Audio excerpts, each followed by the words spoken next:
Bismillahirrahmanirrahim. Assalamualaikum warahmatullahi wabarakatuh. Halo teman-teman semua, apa kabar? Semoga selalu dalam keadaan sehat ya. Amin amin ya rabbal alamin. Berjumpa kembali dengan saya Anissa Rizka Wardani. Pada video kali ini kita sama-sama akan belajar mengenai cara menyelesaikan masalah-masalah pada turunan fungsi dengan menggunakan matematika. Sebelumnya saya sudah membuat 4 soal yang terdiri atas soal turunan fungsi aljabar, kemudian aplikasi turunan fungsi aljabar, kemudian aturan rantai, dan yang terakhir adalah turunan fungsi trigonometri. Nah, untuk yang pertama, langsung saja ya.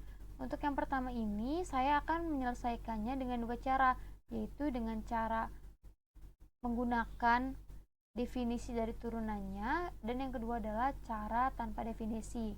Langsung saja, untuk cara yang pertama dengan menggunakan definisinya, berarti kita tuliskan clear f, x, h, kemudian f x underscore. Yang ini adalah kita tuliskan fungsi fx-nya. Untuk itu kita buka terlebih dahulu Basic Math Assistant. Nah, kita tuliskan fungsi fx-nya yaitu x kemudian dipangkatkan dengan 3 dikurangi 2x kemudian dipangkatkan dengan 2 ditambah dengan 3x. Setelah itu dengan menggunakan definisi, berarti kita tuliskan definisinya dari turunannya. Berarti yaitu fx ditambah h dikurangi dengan fx per h. Setelah itu kita expand div quo. Maaf, salah tulis. Nah, setelah itu deriv limit div quo di mana h itu mendekati 0. Nah, selanjutnya kita klik shift plus enter untuk mendapatkan outputnya. Nah, berarti turunan pertama dari si fungsi fx ini adalah 3 min 4x ditambah 3x kuadrat. Untuk cara yang kedua yaitu kita tuliskan kembali ya f, x, clear f, x, kemudian kita copy paste fungsi fx-nya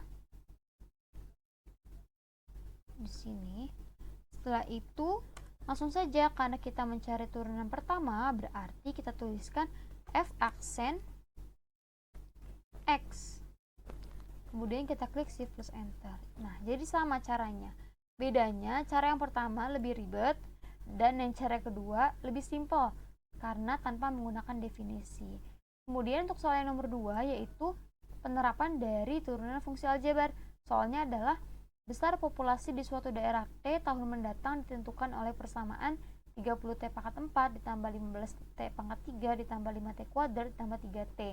Laju pertambahan penduduk 5 tahun mendatang adalah berapa jiwa?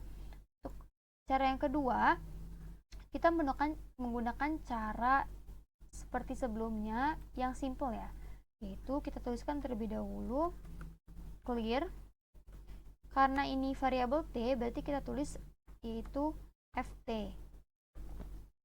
Kemudian kita tuliskan fungsinya ya, ft underscore titik 2 sama dengan kita tuliskan fungsinya berarti 30t pangkat 4 ditambah 15t pangkat 3 ditambah 5t kuadrat ditambah dengan 3t. Nah, itu kita langsung saja cari turunan pertama dari ft ini, berarti f aksen t. Kita klik dan enter.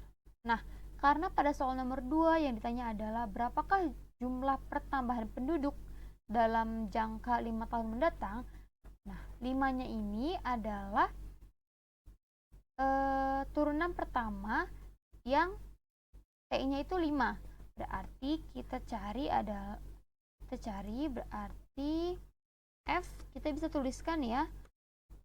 F aksen dalam kurung siku itu 5.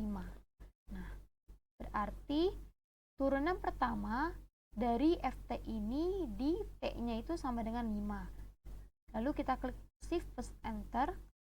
Hasilnya adalah 16.178. Jadi laju pertambahan penduduk 5 tahun mendatang adalah 16.178. Kemudian pada soal yang nomor 3 yaitu mengenai aturan rantai. Tentukan nilai F aksen 3 turunan pertama di X-nya itu adalah 3 jika F aksen merupakan turunan pertama. Maaf, ini ada kesalahan penulisan.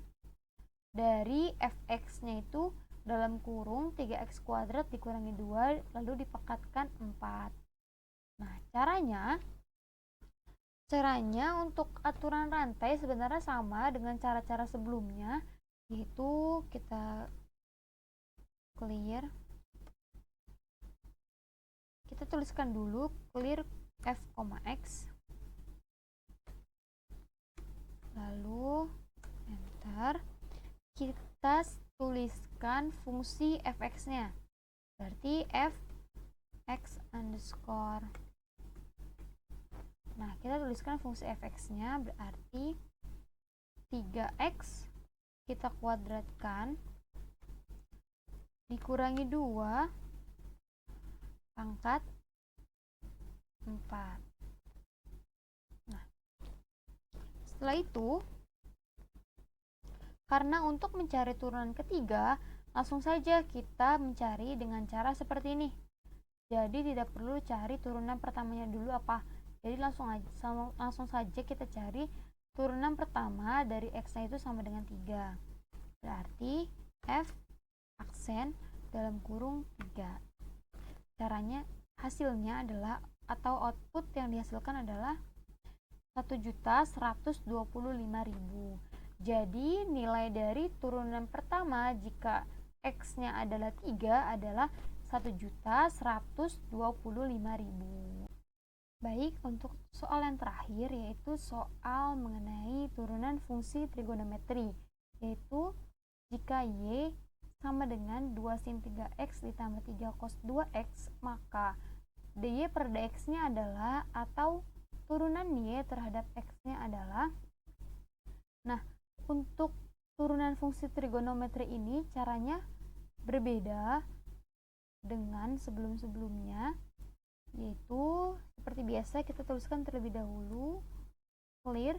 Karena di sini terdapat dua variabel yaitu X dan Y, maka kita tulis X dan Y-nya. Tapi X dan Y-nya. Lalu setelah itu titik koma. Nah, lalu kita tuliskan fungsi dari Y-nya. Berarti Y sama dengan, untuk trigonometri ini tidak perlu menggunakan ini fungsi seperti sebelumnya ya, penulisan fungsi fx-nya. Tapi kita langsung saja tulis 2 sin 3x plus 3 cos 2x. Nah, namun pada trigonometri kita harus perhatikan kurung siku ataupun kurung bukanya. Karena ini memengaruhi output yang dihasilkan pada soal ini.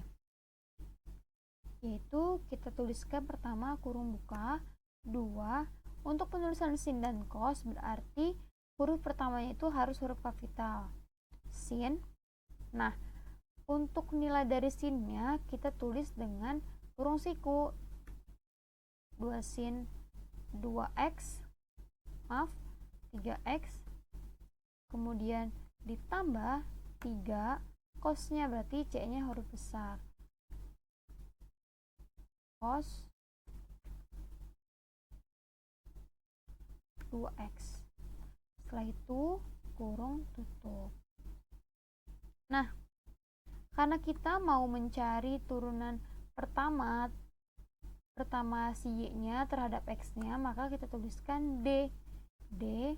Y turunan dari si Y terhadap X. Kenapa D? Kenapa enggak F? Sebenarnya sama saja kalau kamu menuliskan F atau D-nya. D itu artinya diferensial. Kemudian kita klik Shift plus Enter. Nah, jadi hasil dari turunan pertama dari si Y-nya ini adalah 6 cos 3X dikurangi dengan 6 sin 2X. Seperti itu. Cukup sekian dari video tutorial kali ini. Bertemu lagi pada video tutorial selanjutnya. Terima kasih sudah menonton. Wassalamualaikum warahmatullahi wabarakatuh.